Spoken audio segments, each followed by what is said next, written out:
we've said multiple times on this podcast, we don't know what JJ McCarthy is. He's never been asked to throw them to a win. Today, he was asked to throw more than he's ever had before. He was asked to provide Michigan's explosive plays when the run game was not working. And guess what? He did it. Okay, I'm going to start this off with I've had a lot of time to reflect since we did our thing. All right. And I wrote a column about Ryan Day, and after I wrote it, I also reflected even more. Okay. We're going to talk about Ohio State. There's a lot to talk about, but let me be a man here for a second and just say, okay. All right.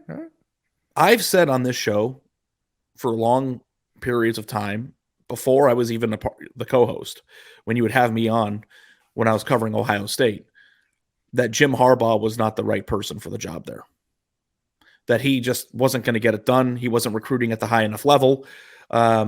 We had seen enough of him failing time and time again in big-time games through the first 6 years of his tenure there to know what he was. Like, I was in the camp of fire Jim Harbaugh before they cut his salary in half heading into last year. I was wrong. What he's been able to do at Michigan is remarkable. And I think it is a reminder that in this instant gratification society, that sometimes hanging on for longer periods of time might pay dividends, because it would have been completely rational to fire Jim Harbaugh, and this never would have happened, because if they would have, they wouldn't have been in the position that they're in right now. They've built a hell of a football team. They kicked the crap out of a very talented team, and they have changed the paradigm of the Big Ten, and they have reclaimed the rivalry back. So being a man and owning up to being wrong, I was wrong, Andy. Like, I was wrong too. I owe him an apology. I was in the same boat you were. I thought there was no chance that he'd be able to bring them back. When they did the salary cut, I was like, hey, it's going to be more of the same. But it wasn't more of the same. And that's what makes him a badass too, though. Like, doing something admirable. Like, a lot of people, myself included, would be like, screw you, I'm not taking half the money. We made a contract. I'm not. Like, he just shut up. He doesn't prioritize the money. He went to work. He rechanged his staff. He got that whole thing going again. He took half the money, got his money back, and won 2 games in a row against a team that nobody thought he could beat once. He lost one of the people that a lot of people gave credit for the change. I mean, Mike McDonald was a big reason why Michigan got so much better last year defensively. He leaves. He goes back. He was basically on loan from John Harbaugh and the Ravens, and he goes back after Wink Martindale leaves the Ravens. And then they go get Jesse Mentor, who had been with John Harbaugh and the Ravens and had been with Clark Lee at Vanderbilt. And guess what? They're still awesome on defense. Yeah. And it's like, it's just, we're in a position where people listen to us. And if you think somebody should be fired, like, I think that maybe we should think a little bit harder, and maybe not just you, maybe I'll just say this for myself, about what that means and the severity of that, and whether that's actually the right move. It's never good to call for somebody's job unless you really think. And the thing is, it's not so much I mind calling for a head coach's job because they're going to get big buyout money. They'll be fine. But the problem is, every time you have a firing in a college football setting, there's a lot of 5-figure salary employees whose lives get uprooted because everything gets swept away. And that's the problem when you have this fire everybody mentality.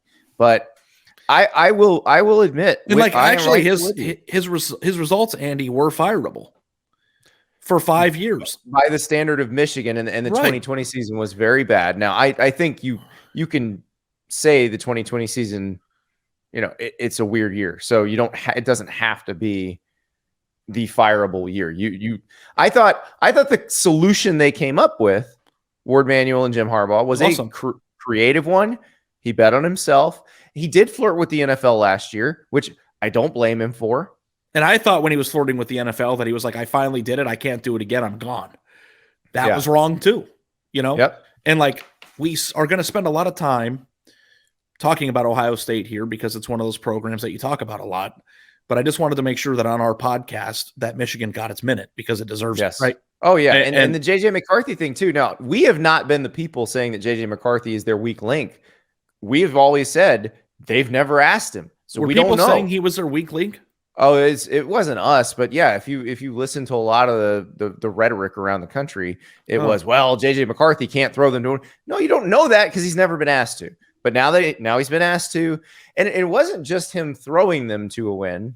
It was him throwing and then being a lot of the running game before they could really get the running game going. Like he allowed them to get the running game going, and the threat of him running, I think, helped open things up for when they finally got Donovan Edwards going. Now, when did their running game finally start working?